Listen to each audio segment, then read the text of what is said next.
Yes, it's not enough to, just know something. You have to be able to apply what you know. And then willing to do something is not enough. You have to actually do something. So take action. Whatever you know, whatever you're willing to do, just take action.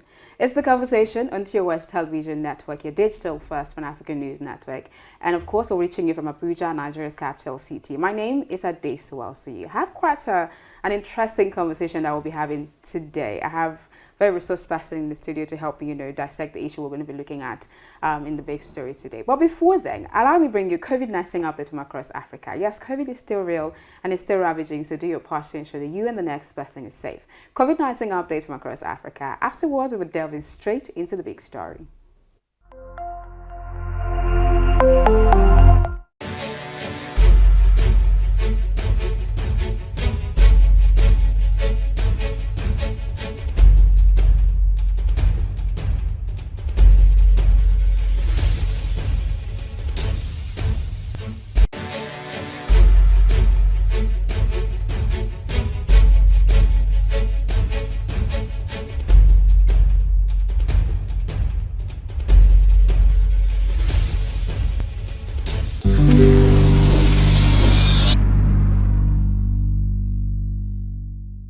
You're still watching The Conversation on TOS Television Network, and as I always say, you can be a part of the conversation.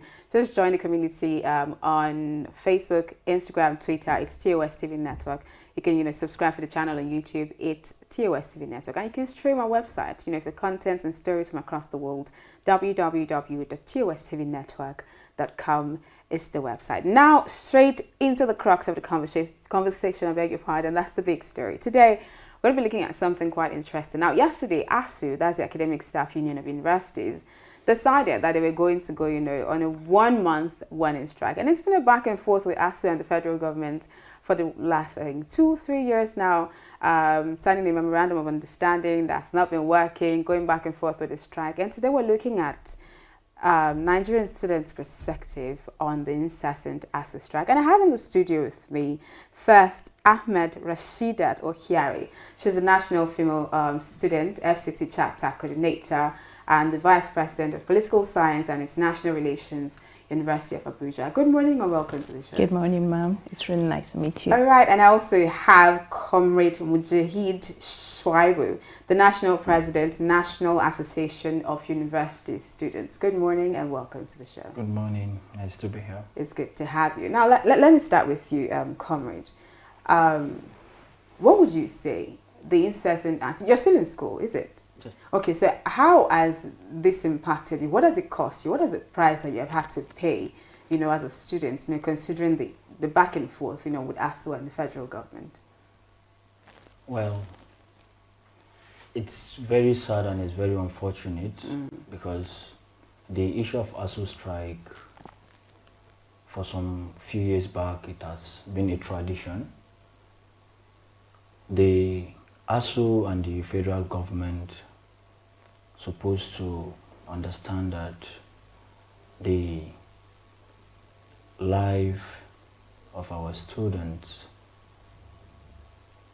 is at stake because most of the students are supposed to even graduate since before now because this ASUU strike of a thing has been a tradition. Almost every year it's coming. Ever since they have signed the MOU the year 2009, the federal government, according to the ASUU, the federal government refused to honor the agreement which they had together. So we believe the two parties supposed to come on board to do the needful and the right thing. Because the federal government agreed to pay some certain amount that are supposed to be given to the ASUU.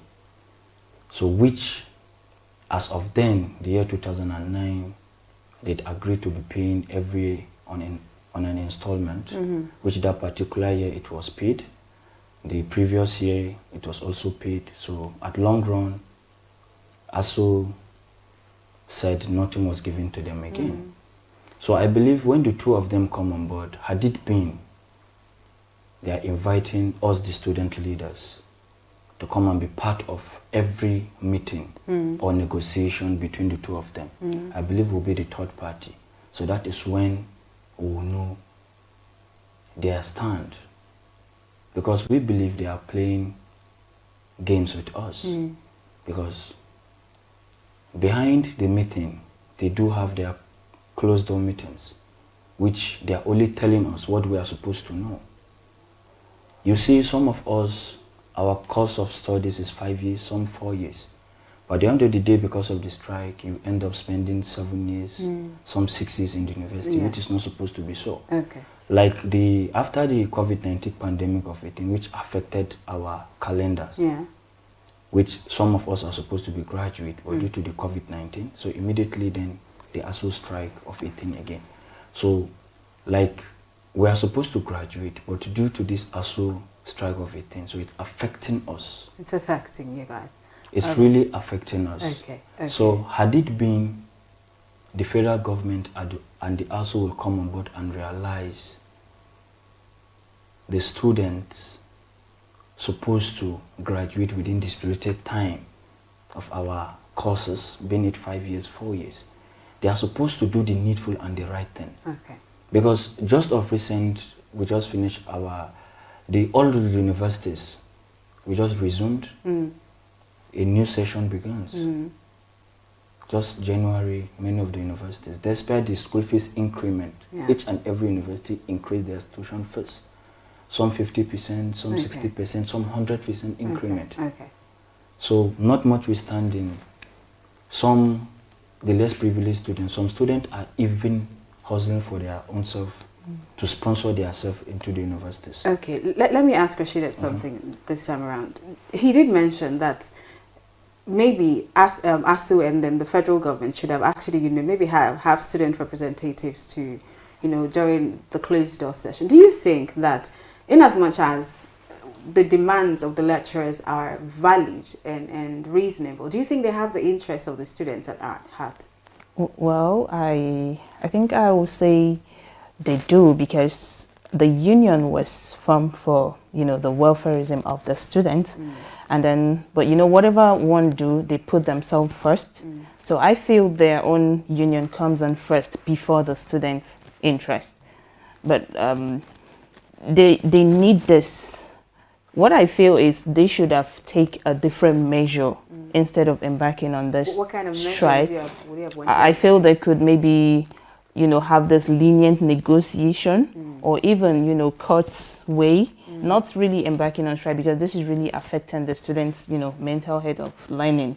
Because we all know that, okay, as a student, if you're being kept in a class for at least 2 hours, you're gone already. You won't even be interested in the lecture already. So staying at home for like a week, 2, up to a month, it's really going to, affect that student, and they could be involved in different things, immorality.